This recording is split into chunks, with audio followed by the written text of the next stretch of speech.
For a title that began development in 2020, announced in 2022, and is slated to launch soon, the Plucky Squire from All Possible Futures draws several parallels to Team Asobi's Astrobot. They're both straightforward in their appeal and playtime, not wasting any time on extraneous sections that bog down the pacing and emphasizing a linear experience while constantly keeping things fresh. They're also both visual treats, though in different ways, with their scales differing wildly in terms of grandiosity.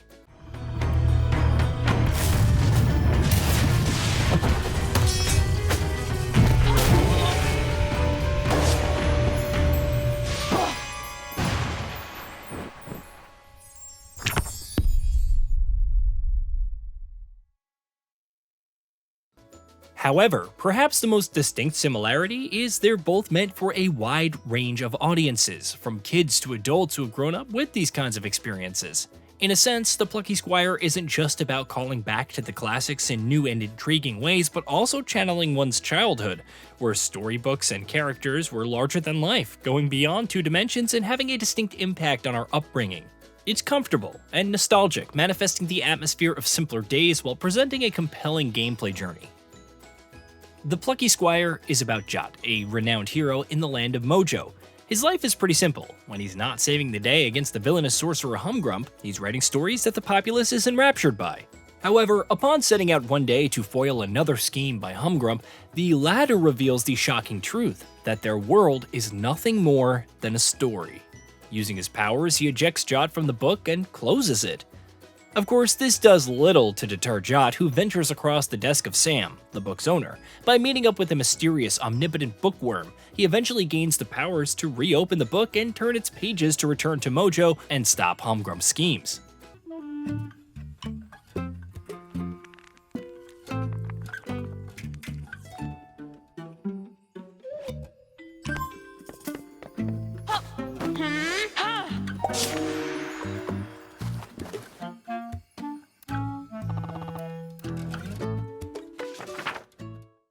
Though players primarily control Jot, other characters assist in his journey, like Violet, a trainee witch who also dabbles in art, Thrash, a mountain troll and drummer, and Moonbeard, an overtly chill wizard who also drops some sick beats when things are all too peaceful.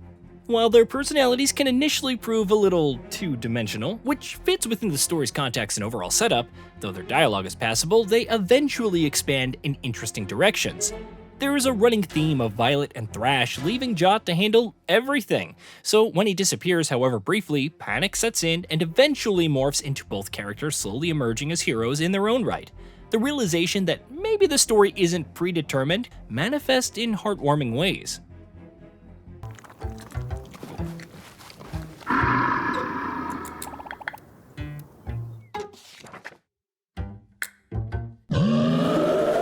The honey badger seemed rather annoyed. Jot prepared for a dust-up.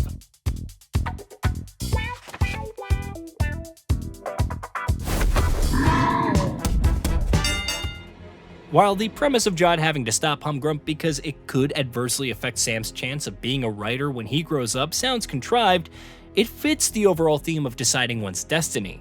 It's impressive how the narrative works on so many different levels, even though it's presented in such an approachable fashion, further aided by narrator Philip Bretherton, who lends an air of elegance to the proceedings. On a gameplay level, The Plucky Squire is an action-adventure title that brings The Legend of Zelda: A Link to the Past to mind. The top-down movement and slashing bushes to discover hearts and currency are very similar. Jot even has a charge slash that can be unlocked, and his sword serves as a boomerang to retrieve items from a distance when thrown.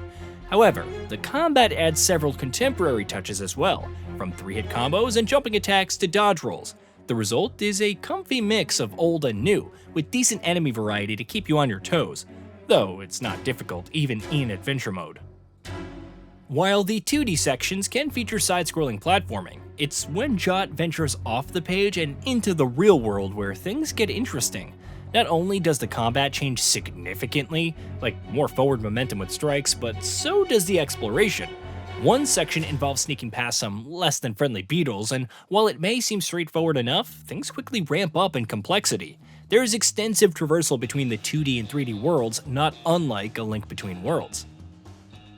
The page-turning mechanic is also well executed. When first starting, Jot encounters puzzles that involve rearranging sentences to produce different outcomes, whether you're changing the layout of a forest or emptying a moat of water.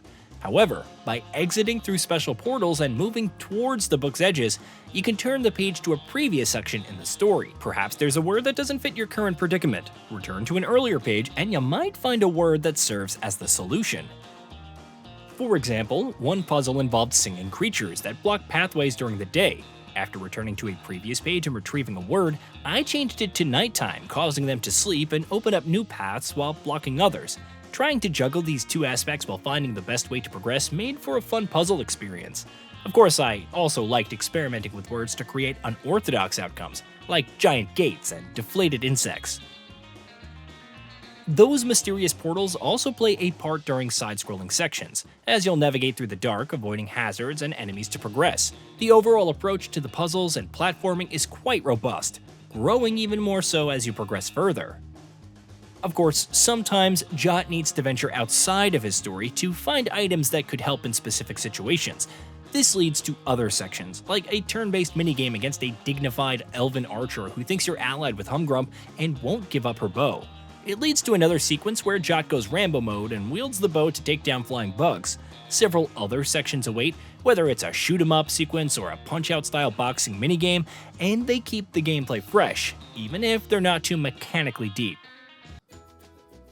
Rounding out the Plucky Squire's solid gameplay and storytelling are the visuals and music. The former is just a joy to behold. The 2D artwork while exploring the land of Mojo is brightly colored and clean, animated beautifully.